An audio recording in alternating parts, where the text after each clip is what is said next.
Olá, meu amigo, minha amiga do YouTube, seja bem-vindo ao canal Bate-Papo Psi, um canal que foi criado com o propósito de tratar temas do cotidiano a partir da perspectiva da psicologia. Meu nome é Bruno Alvarenga Ribeiro, sou psicólogo e professor universitário e hoje nós vamos falar sobre psicologia e espiritualidade, atendendo a alguns pedidos de pessoas que seguem o nosso canal. Se você ainda não segue o canal, aproveite para se inscrever, se inscreva, ative aí o sininho de notificação para que você possa ser notificado todas as vezes que um novo vídeo for disponibilizado aqui no canal. E se você gostar, ao final você pode deixar o seu joinha dizendo que gostou do vídeo e se quiser fazer alguns comentários, é só deixar os seus comentários aí nas caixas de comentários logo abaixo. Vamos falar então de psicologia e espiritualidade. A psicologia tem condições de se pronunciar com relação ao fenômeno da espiritualidade? Se nós pensarmos a espiritualidade como algo que remete à existência de alguma coisa que transcende a existência da matéria, a psicologia não teria nenhuma condições de se pronunciar com relação a esse assunto. Mas se nós pensarmos a espiritualidade como um fenômeno subjetivo, ou seja, um fenômeno que está relacionado a crenças, a determinadas crenças, alimentadas pelas pessoas, a psicologia tem condições de se posicionar com relação ao fenômeno da espiritualidade.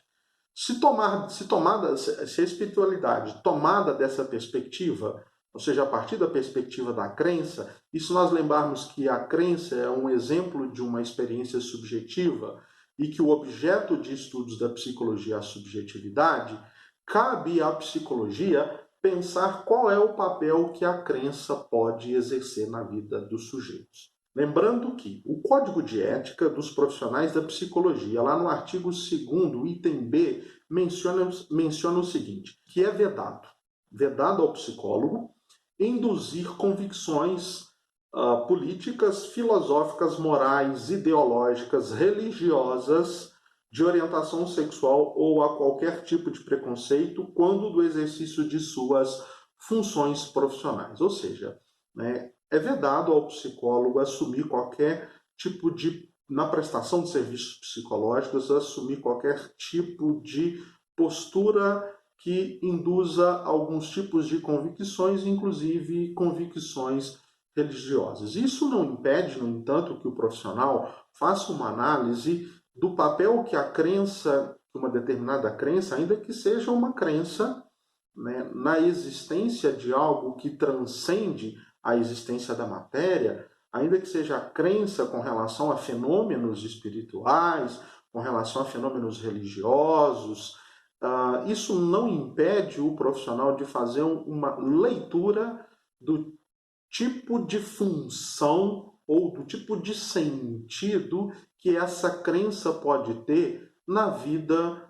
de uma determinada pessoa, na vida de um sujeito ou na vida de um grupo de pessoas. Porque essas crenças elas podem agir como uma espécie de elemento facilitador no sentido de promover o crescimento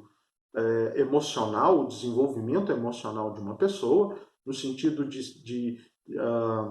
aparecer na vida das pessoas como uma fonte de realização emocional, ou ela pode criar obstáculo para que as pessoas se desenvolvam enquanto seres humanos, para que as pessoas se desenvolvam emocionalmente e estabeleçam relações interpessoais, relações com o mundo num patamar de maior qualidade. Isso me faz lembrar de uma experiência recente, aliás, de duas experiências recentes que eu gostaria de compartilhar com vocês, em que a escuta clínica ou a escuta qualificada tem um papel importante. Na primeira experiência, recentemente, uma mãe me ligou solicitando atendimento para um filho que já era maior de idade, aliás, que já é maior de idade, e eu tenho por costume, já no primeiro contato, fazer um levantamento prévio da demanda que se apresenta para atendimento. Nessa demanda que a mãe apresentava, segundo o seu relato, o filho precisava de atendimento psicológico porque ele estava passando por um momento de indecisão. Depois de uma longa conversa, eu acabei de descobrir uma conversa que pelo telefone durou aproximadamente uns entre 30 e 40 minutos, eu acabei descobrindo que, segundo essa mãe, ele precisava de orientação ou de atendimento psicológico por causa da sua orientação afetiva e sexual. A questão é que o problema estava com a mãe, o problema não estava com o filho. E depois dessa longa conversa, eu acabei identificando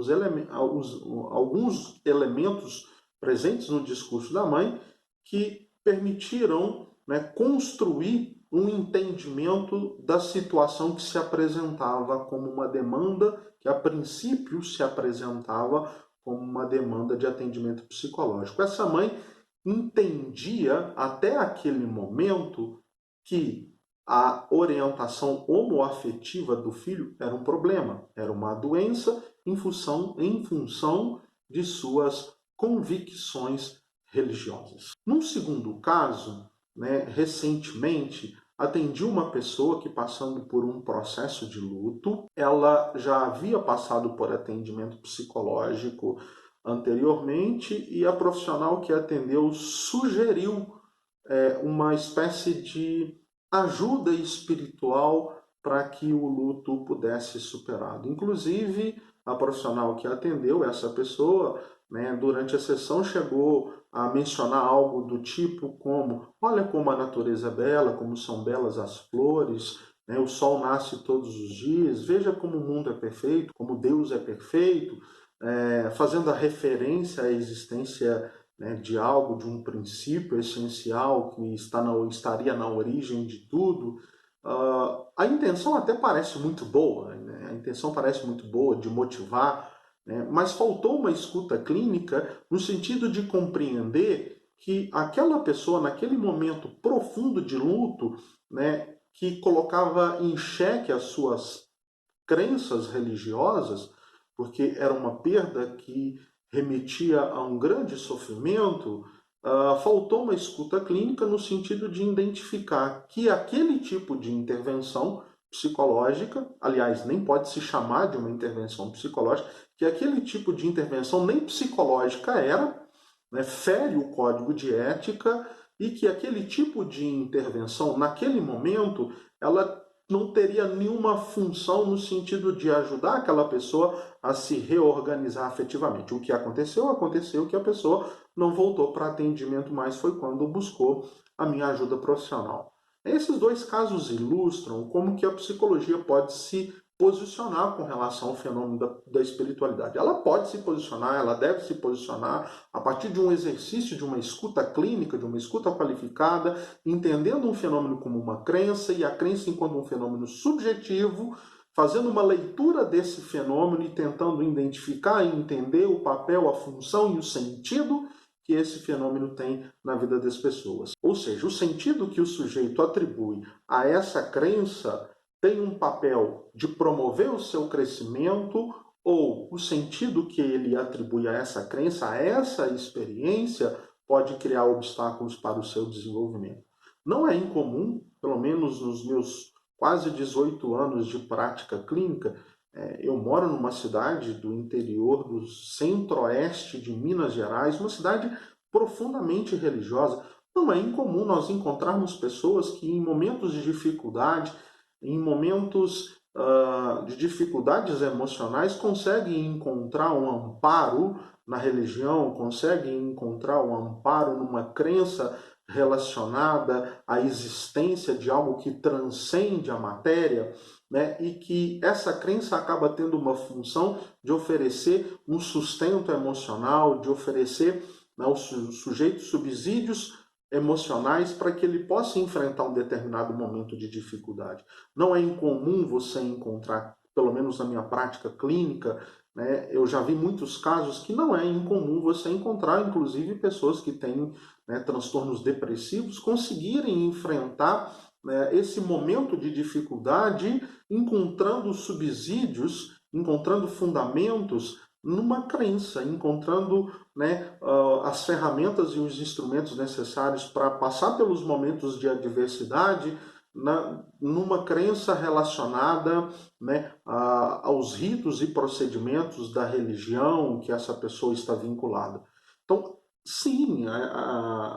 Isso que nós estamos chamando de crença, de uma experiência, né, com relação, né, à espiritualidade, ou que nós podemos chamar simplesmente de exercício da espiritualidade, é um fenômeno subjetivo. A questão é qual é o tipo de escuta que nós vamos oferecer para esse fenômeno, e a partir do tipo de escuta que nós vamos oferecer para esse fenômeno, qual é o papel que ele cumpre na vida dos sujeitos. Só vamos descobrir o papel a partir do exercício de uma escuta qualificada. Sim, a psicologia tem algo a dizer com relação à espiritualidade, mas somente quando a espiritualidade for considerada uma crença e a crença enquanto um fenômeno subjetivo. Algo além disso transcende a esfera de competência da psicologia. Se você gostou realmente desse vídeo, eu agradeço pela sua companhia. Deixe aí o seu like, deixe aí os seus comentários, inscreva-se no canal e ative o sininho de notificação para receber notificações quando os novos vídeos forem disponibilizados. Obrigado pela sua companhia, até o próximo vídeo. Um beijo no seu coração, até mais!